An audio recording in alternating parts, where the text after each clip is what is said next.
ለአንድ ሰው አይደል እንዴ መስክሮ ያዳነው? ምን ያካብዳል? እኔንም ከሰው እኩል ቆጥሮ ወንጌል መስክሬ ሰው ጌታን ተቀበለ። ቆይ ላይቭ ላይ ምን አይነት መንፈስ ቢገለጥ ነው ይሄን ሁሉ አማልክታቸውን የጠሩ? ገብርኤል አባቴ የቀበልነው ሚካኤል የሐዋሳው ገብርኤል መድኃኔዓለም ይድፋ አንተ ውሻ። ፓስተር ዴቭ ግን ምን ለማለት ፈልጎ ነው? ነገር ግን የሚቀጥለው እሁድ እንድትመጡ፣ እሁድ ስትመጡ ግን የኔ ውቃቤ የቂቤ አይወድም፣ ቆሻሻ ነገር አይወድም፣ ጥሩ ነገር ሽቶ ወዳለው። ጌታን እያሰደቡ ያሉ ሱት ልምምዶች ናቸው እነዚህ። እኔ ማለት ኢየሱስ ቸንተብቻለሁ። በህዝብ ላይ የጭፍጨፋ የግድያ አዋጅ ታውጇል። በሙስሊሙ ግደል እያልክ እንዴት ውስታስ ትሆናለህ? እኔ የምለው ይሄ ሰውዬ ግን ከራሱ ጋር ተስማምቷል? ለወንጌላውያን አማኞች ይሄን አክል በዚህ ልክ ማሽቃበጡ ለምን አስፈልገ? ምሕረቱ ብዙ ነው፣ ምሕረቱ ብዙ ነው፣ ብዙ ነው፣ ብዙ ነው፣ ምሕረቱ ብዙ ነው፣ ብዙ ነው። ሰላም እንዴት ናችሁ? እኔ ወንድማችሁ ጂሚ ቤሪያው ነኝ። ዛሬም እንግዲህ እንደተለመደው በቆንጆ ቪዲዮዎችና በቆንጆ ሐሳቦች ከች ብዬላችኋለሁ። ሁላችሁም ቪዲዮን ከመጀመራችሁ በፊት ላይክ እያደረጋችሁ ቪዲዮን ጀምሩ። ሰብስክራይብ ያላደረጋችሁ ሰዎች ሰብስክራይብ እያደረጋችሁ ቤተሰብ ሁኑ። ይመቻችሁ። ስሙኝ በጌታ ማለት በጣም ደስ ብሎኛል። በጣም ማለት ነው።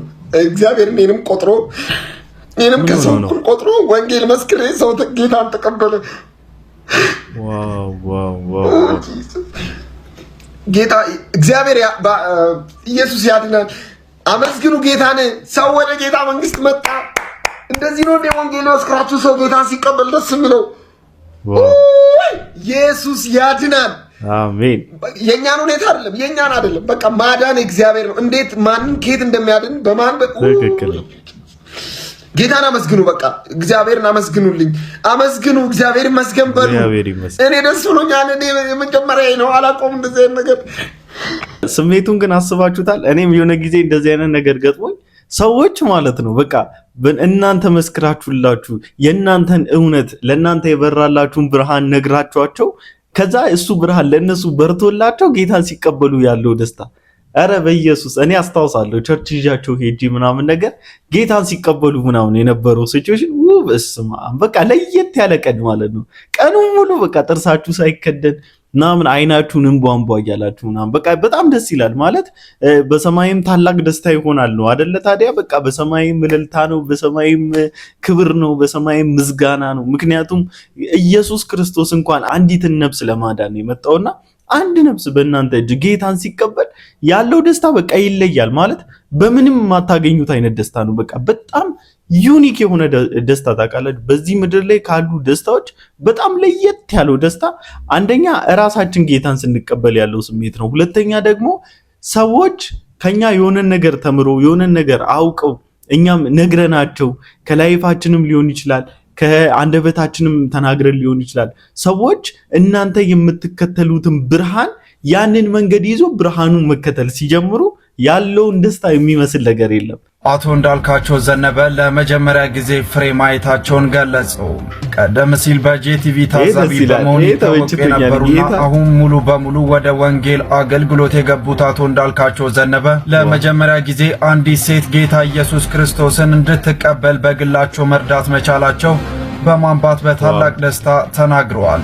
ለመጀመሪያ ጊዜም አንድ ሰው ወደ ጴንጤ እንዲገባ መርዳቴ በጣም ነው ደስ ያለኝ ሲሉም ተናግረዋል። በጣም የሚያሳዝነውና የሚያሳፍረው ነገር ምን እንደው ታውቃላችሁ? አንዳንድ እዚህ በፊት ላይ ወንጌላዊ አማኝ የነበሩ አሁን ደግሞ ከወንጌላዊያን አማኞች ተከርብተው ሄዶ ብዙ አማልክቶችን በላያቸው ላይ የጫኑና በላያቸው ላይ የከመሩ ሰዎች በላይቭ ላይ ምናምን ገብቶ ሲያወሩ ሰምቻቸው ነበር። እንደነ ደምሮ ምናምን አይነቶቹ ይሄ ሰውዬ ግን ምን እየሆነ ነው? ይሄ ሰውዬ እንዴ አበደ እንዴ ምናምን ነገር የእውነት ከዚህም በላይ ያስለቅሳል። ምናልባት በእናንተ እጅ ላይ ማንም ጌታን ስላልተቀበለ ያኔ ማንም በእናንተ የህይወት ምስክርነት ኢየሱስ ክርስቶስን ስላላገኘ በህይወታችሁ ውስጥ ማንም ኢየሱስን በእናንተ ውስጥ ስላላየ ምናልባት እቺ ለእናንተ ቻሌንጂንግ ናት። አብዛኛዎቻችሁ ወጣችሁ የገባችሁን ብርሃን የመናገር ሞራሉን ስለሌላችሁ ብርሃናችሁም ደግሞ ትክክለኛውና ጤናማው ብርሃን ስላይደለ ለእናንተ እንደዚህ አይነት ልምምድ አዲስ ይሆናል። ኢየሱስ ክርስቶስን በሙሉ ልብ ተቀብሎት በሙሉ ልብ እየተከተለ ያለ አንድ ግለሰብ ጌታ ኢየሱስ ክርስቶስን ሰው የግል አዳኙ አድርጎ ሲቀበልለት ያለውን ደስታ ግን መቼም ልታውቁት አትችሉ። መጀመሪያ እናንተ ይሄ ብርሃን ሊበራላችሁ ይገባል። ከበራላችሁም በኋላ ብርሃኑን ስትመሰክሩት ያለውን ደስታ ማወቅ አለባችሁ። እና እንዳልካቸው ዘነበ በጣም ደስ የሚል ዜና ነው። እንኳን ጌታ ረዳ፣ እንኳን ይቺን እህታችንንም ጌታ ረዳት። ጌታ ገና ከዚህ በላይ በጣም ብዙ ነፍሳትን አሳልፎ ይሰጣል። በጣም ብዙ ነፍሳትን ወደ ጌታ ታፈልሳለ። እኔንም አበረታቱኝ ሲሉ የነበሩ በተለያየ ሃይማኖት ውስጥ ያሉ እህት ወንድሞቻችንን በኮሜንት ላይ ያየን ስለነበረ ይሄ የዛሬው በረከት ነው። እግዚአብሔር በፍሬ ይባርካችሁ። የሰበካችሁትን የዘመራችሁለት ጌታ በየሆነ ሰው ህይወት ውስጥ ፍሬያማ ሆኖ ፍሬ አፍርቶ ያሳያችሁ። ጌታ ይባርካችሁ። ምን በጌታ በኢየሱስ ስም በስመ አብ ወወልድ ወመንፈስ ቅዱስ ምንድን ነው ያስገባኸው ነው?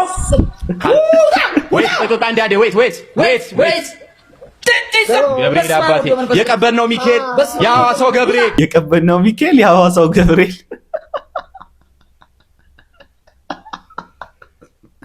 እንዲህ የሚባል ነገር አለ እንዴ? ጌታ ሆይ እንዲህ ይቻላል እንዴ? ቆይ ሲል እንድገው በጌታ በኢየሱስ ስም በስመ አብ ወወልድ ወመንፈስ ቅዱስ ምንድን ነው ያስገባኸው ነው? በናዝሬቱ በኢየሱስ ስም ብሎ ወጣ ነው።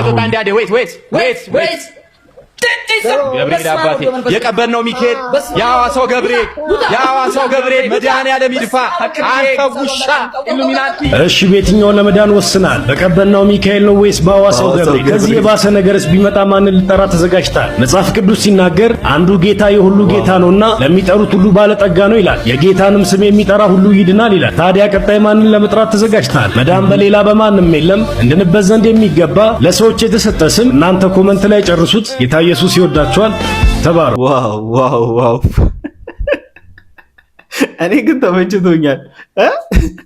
እንዴ ገብርኤልና ሚካኤል በቃ ሎኬሽናቸው ምናምን ኧረ ደስ ይላል። የእገሌ የእንትን ሀገር ገብርኤል የእንትን ሀገር ሚካኤል የሚባል ነገር አለ እንዴ? ከየት ነው ያመጣችሁት? ጥሩ ጥያቄ ነው የጠየቃቸው። በነገራችን ላይ በጣም ቆንጆ ጥያቄ። ከዚህ የከፋ ነገርና ከዚህ የባሰስ ነገር ቢመጣ ማንን ለመጥራት ነው የተዘጋጃችሁት ብሎ ጠየቀ። እዚህ ውስጥም ያላችሁ ሰዎች ማንን ለመጥራት ነው የተዘጋጃችሁት? ከዚህ የከፋ ነገር ቢመጣ በጣም ለህይወታችሁ አስጊ የሚባል ሌቭል ላይ እንኳን ብትደርሱ፣ ነፍሳችሁ ብትጨነቅ፣ ነፍሳችሁ እረፍት ብታጣ፣ ነፍሳችሁ መሄጃዋ ግራ ቢገባት ማንን ለመጥራት ወደ ማን ለመጮህ ወሰናችሁ? ከዚህስ የከፋ ነገር ቢመጣ የቀበናውን ገብርኤል ነው ወይስ የሐዋሳው ሚካኤል ወይስ ደግሞ የዓለም ቤዛ የዓለም አዳኝ የሆነው አልፋና ኦሜጋ የሆነውን ኢየሱስ ክርስቶስን ልጠሩት ነው የወሰናችሁት? ምርጫውን ለእናንተ ተውላችኋለሁ። ውሳኔውም የእናንተ ነው። እኔ ግን በግሌ እነግራችኋለሁኝ መጽሐፍ ቅዱስ ብሎ እንደሚናገር መዳን በሌላ በማንም የለም። እንድንበትም ዘንድ የተሰጠን ስም አንድ ስም ብቻ ነው፣ እርሱም ኢየሱስ ክርስቶስ ይባላል።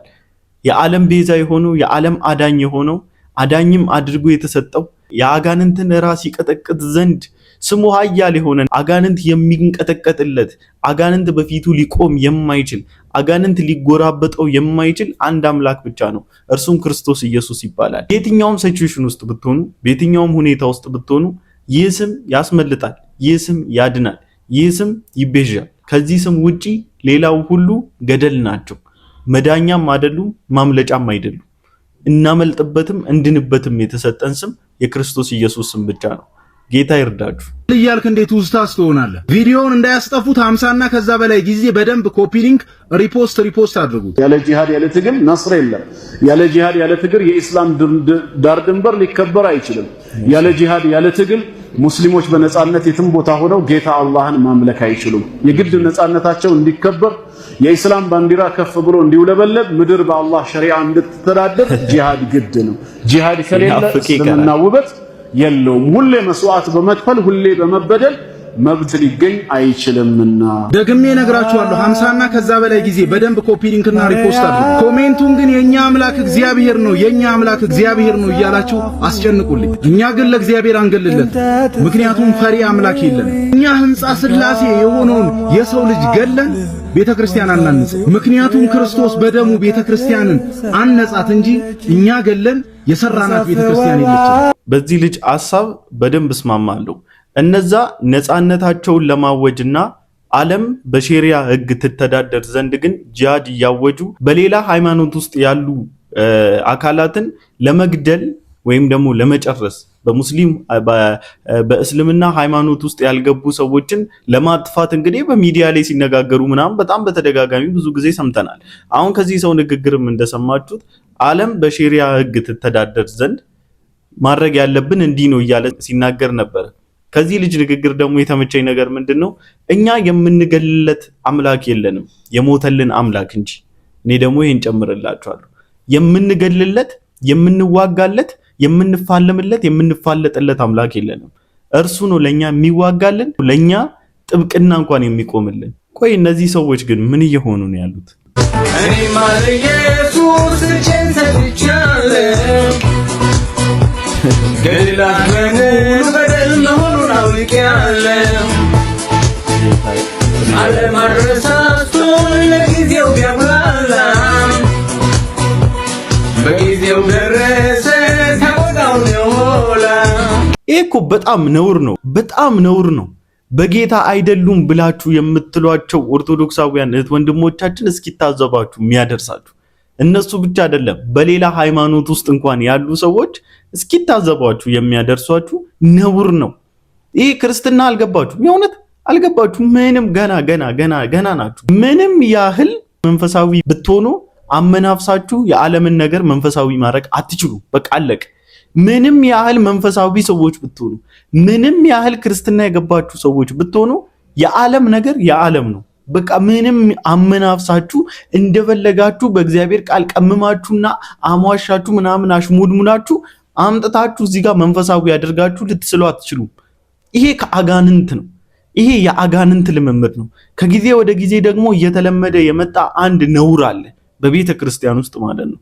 በዚህ በጌታ የሆኑ እህት ወንድሞቻችን ጋር እየተለመደ ያለ ሱት የገባ ይሄ ትክክለኛ ያልሆነ አገባብ አለ። ምንድነው እሱን መሰላችሁ? ዘፈንን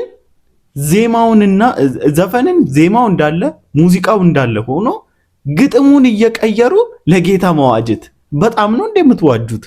በጣም ነው እንደ ለጌታ የቀደሳችሁት? ልክ ዘፈን ስትጀምሩ ምናምን ይሄንን ዘፈን አምላክ ሆይ ባንተ ፊት ቀድሰዋለሁ ምናምን ብላችሁ ነው እየጀመራችሁ ያላችሁት። ታው ባካችሁ ከየት ነው ቆይ እየተለማመዳችሁት? ከየትኛው መጽሐፍ ቅዱስ ክፍል ውስጥ ነው ይሄን ነገር የገባችሁ? እስቲ ለእናንተ ይበራላችሁ፣ ለኛ ያልበራልን ነገር ካለ አሳዩን።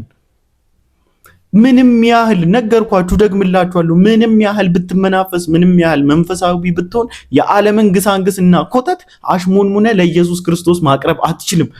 አምላካችን የሚገባው በእውነትና በመንፈስ ነው። አምልኮ በእውነትና በመንፈስ ነው ብሎ ስለሚናገር ቅዱስ ቃሉ አንተ እገሌ ለእገሊት የዘፈነውን ዘፈን ግጥሙን ስለቀየርክ መንፈሳዊ ነው ማለት አይደለም። አንተ ለዮነ ግለሰብ የተዘፈነውን ዘፈን ወይም ደግሞ ለዮነ ግለሰብ የተሰጠውን አድናቆት አምጥተ አሽሙንሙነ ለጌታ ይመቻል ብለ ይሄ ነገር እኮ ለጌታ ነው እንጂ ለዓለም አይመችም ምናምን ብለ አምጥተ አሽሙንሙነ መንፈሳዊ የምታደርገው ነገር የለም። ከጌታ የሆነው ለጌታ፣ ከዓለም የሆነው ደግሞ ለዓለም ነው። አለቀ በቃ። አይገናኝም። በፍጹም የማይገናኙ የሰማይና የምድር ያህል ርቀት ያላቸው ጉዳዮች ናቸው። ከጊዜ ወደ ጊዜ ነው እንደዚህ አይነት ነገሮችን እየተለማመዳችሁ የመጣችሁት። ይሁት ልጅ ምን ያህል እንደታዘባችሁ ዲያቆን ነው። እኔ የሚገርመኝ መጽሐፍ ቅዱስ በእጁ ይዞ መዝፈኑ ብቻ አይደለም ደግሞ መደነሱ። ይሄ ነገር ለኛ አዲስ አይደለም። በነገራችን ላይ እውነት ለመናገር በሃይማኖት አታኮ የኢየሱስ ስም እየጠሩ መጨፈርና መደነስ በእነዚህ ቤት የተለመደ ነው። አዲስ ነገር አይደለም። አያችሁ አይደለ ምን እንደሚሉ? በእነዚህ ቤት፣ በእነማን ቤት? በነጂሚ ቤት፣ በነጂሚ ቸርች፣ በእናንተ ቸርች፣ እዚህ ውስጥ ባላችሁ በጤናማ ክርስቲያኖች ቸርች የሚያስወቅሱን እነሱ ናቸው። እንደዚህ ክርስትና የገባቸው መስሏቸው አጉል ለመመናፈስ የሚሞክሩ ይሄ ለአጉል ቪውና ለማይጠቅም ለተራ ለኩተት ላይክ ብሎ ማለት ነው። እውነት ለመናገር ስሙን እንጥራ እንጂ በስሙ አልነበርንም፣ በስሙ እየኖርንም አይደለም። መድኃኒዓለም ሁላችንንም በቃሉ እንድንኖር ማውራት አይደለም ክርስትናን በተግባር እንድንኖር ያደርገን እግዚአብሔር። የሥራ ሰዎች ያደርገን። መጀመሪያዬን አይደለም መጨረሻዬን አሳምርልኝ ብሎ እንደመጸለይ ያለ ታላቅ ጸሎት የለም። እውነት ለመናገር ከሆነ ማለት ነው። ኢየሱስ ክርስቶስ የምንዘባበትበት አምላክ አይደለም። ነገር ግን ከነዚህ አይነት ነገሮች ልንጠነቀቅ ይገባል። ለዚህ ነው ጌታችን መድኃኒታችን ኢየሱስ ክርስቶስ በዚህ በማቴዎስ ወንጌል ምዕራፍ 24 ቁጥር 5 ላይ ጀምሮ ስንመለከት በስሜ ይመጣሉ ብዙዎችንም ያስታሉ፣ ነገር ግን እናንተ ተጠንቀቁ ብሎ እንደነገረን ከእንደዚህ አይነት ነገር ልንጠነቀቅ ይገባል። የምንጠነቀቀው ደግሞ በጾም በጸሎት ነው። እንግዲህ እናንተ ጌታ ኢየሱስ ክርስቶስ ገብቶናል። ኢየሱስ ክርስቶስን ተከትለናል። እኛ ሪል የክራይስት ጂሰስ ፎሎወሮች ነን ብላችሁ ታስባላችሁ። ግን ጌታን አልተቀበሉም፣ ጌታ አልገባቸውም፣ ገና ኢየሱስ ክርስቶስ የግል አዳኛቸው አድርገው አልተቀበሉትም ብላችሁ የምትሏቸው ግን በጾምና በጸሎት ከእናንተ ራሳቸውን ይጠብቃል። እናንተ ውስጥ ያለው ኢየሱስ ክርስቶስ ተገፍቶ ማለት ነው። ይሄን ያህል ነው እንግዲህ ራሳችሁን እያስናቃችሁ ያላችሁት። ከራሳችሁም አልፋችሁ የነዛ ቤት አስባላችሁ፣ ከራሳችሁም አልፋችሁ ሌሎች ክርስቲያኖችን አስነቀፋችሁ፣ ሌሎች ክርስቲያኖችን አሰደባችሁ። ኤኒዌይስ ደግሜ ነግራችኋለሁ፣ ምንም ያህል መንፈሳዊ ብትሆኑ የዓለምን ነገር አመናፍሳችሁ መንፈሳዊ ግን ማድረግ አትችሉም። አንድ ሴት ባሏ እያመሸ ይመጣል እና እያመሸ ሲመጣ በቃ በጣም ተቸገረች እና ሌላ ሰው ወደዳለች። ስለዚህ ጓደኛዋን ስታማክራት እኔ አዋቂ ቤት ይዤሽ ልሂድ አላ ጠንቋይ ቤት ይዘዋት ሄዱ። ማክሰኞ ቀኑ ተባሉ ሄዱ። ያንቺን ጉዳይ አውቄዋለሁ አላት ጠንቋዩ በመጋረጃ ውስጥ ነው። ምንም ችግር የለም፣ ነገር ግን የሚቀጥለው እሁድ እንድትመጡ፣ እሁድ ስትመጡ ግን የኔ ውቃቤ የቂቤ አይወድም፣ ቆሻሻ ነገር አይወድም፣ ጥሩ ነገር ሽቶ ወዳለው፣ ውቃቢው ሽቶ ወዳል ምናምን አላት። ሴትየዋ እሁድ ሲመጡ ይው ዝንጥ ብላ ሄደች። ከዛ በቃ ባልሽን በዚህ ሳምንት ውስጥ አሳልፌ አንዲት ቀይ ሴትዮ ጋር ነበር ነጥቄ አምጥቼ አሳልፌ ሰጥሻለሁ አላት። አመሰግናለሁ በርሶ መጀን ምናምን ብላ በቃ በግ ስትመጪ በጊዜሽ ላይ ተባለች። የሚቀጥለው ሳምንት ባሏን ስታየው ሰኞ ላይ ደህናን ሆኗል። ለ5 ሰዓት ከሌሊቱ የሚገባው ሰውዬ 2 ሰዓት መግባት ጀመረ። ሚስቱንም በደም መጣራት ጀመረ። አኒ ማለት ጀመረ እያለ በቃ 12 ከስራ በቃ እየበረረ ወደ ቤት ነው ሰውዬው። ወይኔ ከዛ እሷ በጓን አስገባች። አለቀ። ወለዱ፣ ከበዱ፣ ትልቅ ሰው ሆኑ። የ35 ዓመት ልጆች ዶክተሮች ማለት ነው። ብዙ ልጆች ሆኑ። አረጁ ማለት ነው። ያው ማርጀት አይቀርም እና ሰውየው ያጠንቋው ያኔ እዛ ሄደች ጊዜ ግን እችን ነገር ግን ደብቀሽ ሁሉ ጊዜ ያዣት ብሎ እዚህ ላይ የምትታሰር በቆዳ የተሰፋች ነገር ሰጥቷታል። ልጆቹ እናታቸው ሲታመሙ መጨረሻ ላይ ወደ ጠበል እንውሰድ ብለው ያው ትልልቅ ሆኖ እናታቸውም ትልቅ ሆነዋል። ወደ ጠበል ሲሄዱ ደግሞ ያው ባድ ነገር ስለማይ አስፈልግ እዚህ ያሰሯት ነገር መበጠስና መውጣት አለባት ተባለ። አንስተው ያችን ልጆቹ ደግሞ እስቲ ቆይ እንደውም ምንድነችን ያረጋችሁ ብለው እንዲህ ፈልቀቀው ቆዳውን በመላጭ ቆርጠው ገልጠው ሲያዩ ባልሽ ቢወድሽ ባይወድሽ እኔን ምን አገባኝ ይላል ጽሁፉ። እንዴ በኢየሱስ አሬ ከባድ ነው። ቢወድሽ ባይወድሽ እኔ ምን አገባኝ ይላል። ምን አገባኝ። ስለዚህ ሰውየው ጠንቁሎም አይደለም አውቆም ሳይሆን በቃ ሴትዮዋን ጽዳቷን እንድትጠብቅ ነው ያደረጋት። ባልየው ጸጉሯን ተኩሳ ሽቶ ተቀብታ ሳይ ምን ለምንድን ነው ከቤት የሚወጣው? ዋው ይሄ ሎጂካሊ የሆነና በጣም ይሄ በቃ ይሄ ሳይኮሎጂካሊ ከባድ የሆነ ደጋሚ ነው። ከባድ ጠንቋይ ነው። አስባችሁታል? ሰውየው ቅድሚያውኑ ከቤት የወጣው ሚስትየው ራሷን ፕሮቴክት እያደረገች ስላልነበረና ሚስትየው እየዘነጠች ምናምን ስላልነበረ ውጪ ባሉት ተሳበ፣ በሚዘንጡቱ ተሳበ። ልክ ሚስትየው መዘነት ስትጀምር ያምርባት ሲጀምር ግን ወደ ቀድሞ አቋሙ ተመለሰ ምናምን ነገርና ይሄ ምርጥ እንትን ነው። ይሄ ምርጥ ደጋሚ ነው። የደጋሚ ምርጥ የለውም ግን ይሄ ጥሩ ነው። ሌላ ምን ውስጥ ለምን ይገባል? በጀመር ትዳር ከገቡበት በኋላ የሚያሳምሩት ነው እንጂ የበለጠ የሚጥሉት አይደለም። ማለት ለምሳሌ በእጮኝነት ሰዓት የምትዋደደው የምትቀባበለው የበለጠ እየተቀባበል ዋው ትዳር እንደውም ውስጥ ስትገቡ ይበልጥ እናንተ የምታሳምሩት ነገር ነው እንጂ የምትጥሉት ነገር አይደለም። ይሄ ቆንጆ ስፔሻሊ በዚህ ዘመን ላሉ አገልጋይ ነኝ ባዮች ለእናንተ ምርጥ መልእክት ነው። ምርጥ መልእክት ነው። ይሄ ቆንጆ መልእክት ነው። ጠበቅ አድርጋችሁ ያዙ። የያዛችሁትን ያዙ። 10 እየለቀቃችሁ መሸጋገሪያ አንቺ ነሽ እያላችሁ በሰው ህይወት መጫወት ይብቃ። በሰው ህይወት አትጫወቱ። የኤፍሬም አለሙ ድግስ ላይ አንድ የተከሰተ ክስተት ነበር።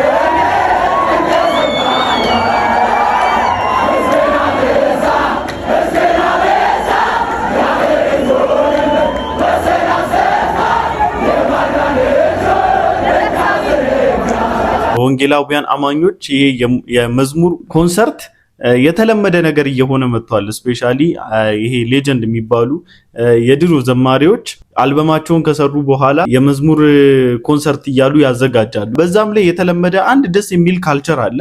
በጣም የሚያስጠላም ካልቸሮች አሉ እዛ ላይ የተለመዱ ያሉ እንደው ቢቀሩ ደግሞ የሚያስብሉም ነገሮች አሉ። አሁን እኔ ሞር ብትጠይቁኝ ከጥሩ ጎኑ ይልቅ እኔ መጥፎ ጎኑ ነው የሚያመዝንብኝ። አሁን ይሄ የመዝሙር ድግስ የመዝሙር ምናምን ኮንፈረንስ ምናምን የሚባሉ ይሄ በየምናምን እንትን የሚባለው ነገር ላይ ኔጌቲቭ ነገሩ ይበዛብኛል። አሁን ብዙ ጊዜ ላይ ማለት ነው አይታችሁ ከሆነ አንዳንዱ ለአምልኮ ራሱ አይደለም የሚሄደው፣ ለማምለክም አይደለም፣ ጭራሽ ለማምለክም አይደለም።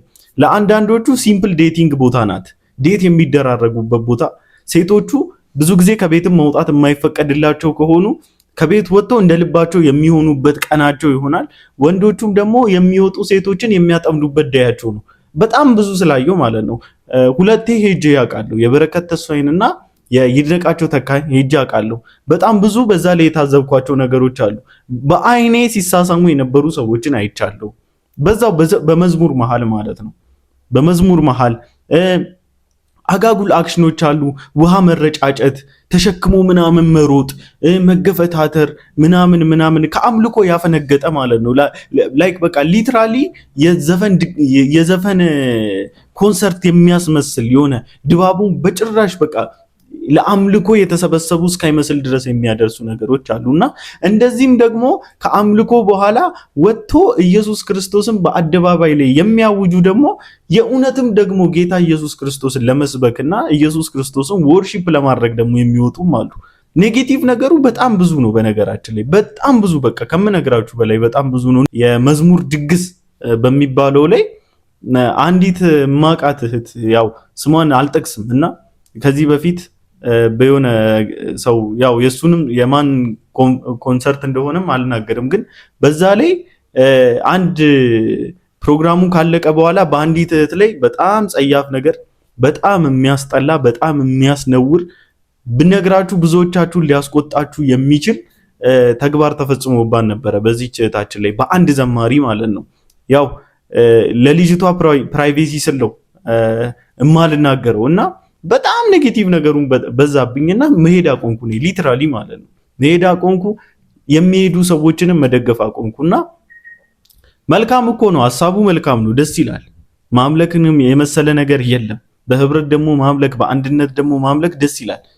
ግን ደግሞ ስትሄዱ እባካችሁ ፈራ እግዚአብሔር የሚባለውንም ነገር ይዛችሁ ሂዱ። አምላካችሁንም መፍራት የሚባለውንም ነገር ይዛችሁ ሂዱ። እሱን ጥላችሁ ትሄዳችሁ ታዲያ የምን አምልኮ ነው? እንደ ልባችሁ ለመዝለል የሚመቻችሁን ቦታ ከፈለጋችሁ ደግሞ ቦታ መቀየር ነው። ጸጋና ሰላም ይብዛላችሁ። ይህ ቪዲዮ በቀጥታ የሚመለከተው በማወቅም ባለማወቅም የኦርቶዶክስ ተዋሕዶ ቤተ እምነትን ፕሮፋይል ፒክቸር በመቀየር ቻሌንጁን ለተቀላቀላችሁ ለወንጌላውያን አማኞች ይህን አክል በዚህ ልክ ማሽቃበጡ ለምን አስፈልገ? ፖለቲካዊ አጀንዳ ይኑረው አይኑረው ምን ታውቃላችሁ? ምን የምታውቁት ነገር አለ? የግብፅና የኤርትራ ቅጥረኛ የሆኑ ግለሰቦች መጥተው ይሄን ነገር በመፈጸም እዚህ መንግስት ላይ ህዝብ እንዲያምጽ ተልኮ ተቀብለው አጀንዳ ለህዝቡ ይሰጡ እንደሆነ በምን ታውቃላችሁ? በምን እናውቃለን? ማሽቃበጥ የሚለው ቃል ምንድነው? በመጀመሪያ ምን አመጣው? እሱ ማሽቃበጥ የሚለው ወርድ መጠቀም ምን አመጣው? ማሽቃበጥ ነው እንዴ? እየተገደሉ ካሉ ወገኖቻችን ጎን ነን፣ ፍትህ ለነሱ ድምጽ እንሁናቸው ብሎ ማለቱና የፈለገ ሰው እኔ በርግጥ አልቀይርም ብያለሁ። በመቀየር አይደለም ሰፖርቴን የምገልጸው፣ ሰው ስለሆንኩ ብቻ ሰፖርቴን እገልጻለሁ። በተወሰነ መልኩ እኮ ሐሳብህን እጋራለሁ። ግን ደግሞ ያንተ ድጋፍ ሳይሆን ጭራሹኑ ደግሞ ያንተን ትመሰለ ምንድነው ተቃውሞ፣ እንደውም እሰይ ያስመሰለብህ ነገር ማለት ነው። ወንጌል አማኞች በጣም እያስተዋልን እንጂ እኛ ወንጌል አማኞች የትኛውም ሰው የትኛውም ብሔር ተወላጅ ነው የትኛውም የእምነት ተከታይ ቢሆን በምንም ማየት አግባብ መጠቃት አለበት ብለን አናምንም። ከሚጠቁ በግፍ ከሚገደሉ ወገኖች ጋር አብረን በመቆም ድምፅ እንሆናለን። ግን ስናደርግ በብሔርና በዘር በሃይማኖት ከፍለን አይደለም፣ ሰው ስለሆነ ብቻ አለቀ። ይህ መንግስት ከመጣ በኋላ የኦርቶዶክስ ተዋሕዶ ቤተ እምነት ስንት ጊዜ ነው እንደዚህ አይነት የአመፅ ቅስቀሳ የአመፅ ጥሪ ያደረገችው? አንዴ ጥቁር ልበሱ ስትል፣ አንዴ በርበሬ ነስንሱ ያው ማተር ያደርጋል ብላችሁ ታስባላችሁ? አሁን እንደዚህ መናገሩ ማተር ያደርጋል? አሁን ጉዳዩ ላይ ነው ስላችሁ ነገሮችን ማጨው አያስፈልግም። በቃ ፍትህ ካልክ በገባ መልኩ እየተገደለ ስላለው ሰው ድምጽ መሆን ነው እንጂ እንደዚህ አፍ መክፈት አያስፈልግም። በቃ አያስፈልግም። እንደዚህ ናችሁ ጴንጤ የፈለገውን ያድርግ። መጥፎ ነገር አይደለም እኮ ፕሮፋይል ለጥፎም ፍትህ ብሎ መጠየቁ በቃ መጥፎ ነገር አይደለም። ምንም አይነት ፖለቲካል አጀንዳ ደግሞ ኑሮት ምናምን የምትለው አንተ ነው የምታውቀው። እሱን እኛ ምን የምናውቀው ነገር የለም። አንደኛ እንደኔ አይነቶቹ ሰው ስለሆንን ብቻ ትክክል አይደለም ብለን እየተቃወምን ነው። በደንብም ደግሞ እየጮህን በቃ ትክክል አይደለም። በሰው ላይ እየደረሰ ያለው በህፃናት ላይ እየደረሰ ያለው ግድያ፣ በሰዎች ላይ እየደረሰ ያለው ግድያ ትክክል አይደለም ብለን እየተቃወምን ያለ ነው። እንደዚህ ብለ ከማውራት አለማውራት ይሻላል ወይ የሚያጽናና ቃል መጠቀም ነው እንጂ ጭራሽ በህመማቸው ላይ ሌላ ጣትህን መስደድ በጣም ያስጠላል። እንደዚህ አይነት ነገር ነውር ነው። ካንተ አንጠብቅ። ይቃችሁ አጋንንትን የሚያወጣው ጾም ጸሎት ነው። የኢየሱስ ስም ነው። የኢየሱስ ስም ከሆነ ሐዋርያቱ ለምን አቃታቸው? የተአምራት ስጦታ ብዙ ጊዜ አይሆንም። ከተፈጥሮ ህግ ውጭና የሚያስገርም ነገር ማድረግ ማለት ነው። ለምሳሌ ተአምራት ሰማያትን መክፈት ነው። እንደነ ኤልያስ ኤርትራ ባህርን ማቆም ሊሆን እሳትን የማውረድ ለብዙዎች አይሰጥ። ለምን? በቀላሉ ያስታብያል።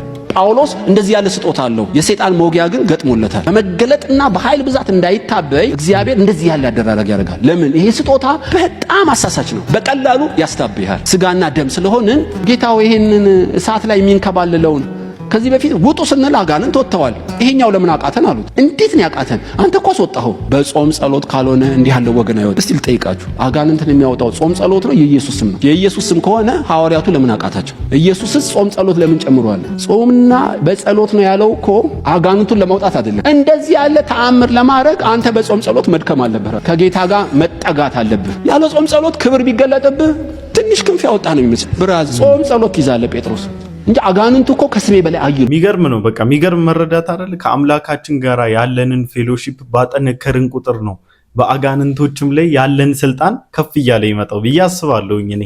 እና በእርግጥ አጋንንቶች የሚገዙት ለኢየሱስ ክርስቶስ ስም ቢሆንም የላይፍ ኳሊቲም ያለንበት የላይፍ ኳሊቲም አት ዘ ሴም ታይም ማተር ያደርጋል። ከአምላካችን ጋር ያለንን ፌሎሺፕ ማተር ያደርጋል። ከዚህ ስብከት የተረዳሁት ይህንን ነው። ለማንኛውም ለዛሬ ይዤላችሁ የመጣሁት ቪዲዮ ይህን ይመስል ነበረ። ሁላችሁም እንደተማራችሁበት ተስፋ አደርጋለሁ። በቀጣይ ቪዲዮ እስክንገናኝ ድረስ ሰላም ቆዩልኝ። ላይክ፣ ሰብስክራይብ ማድረጋችሁን እንዳትረሱ። ይመቻችሁ።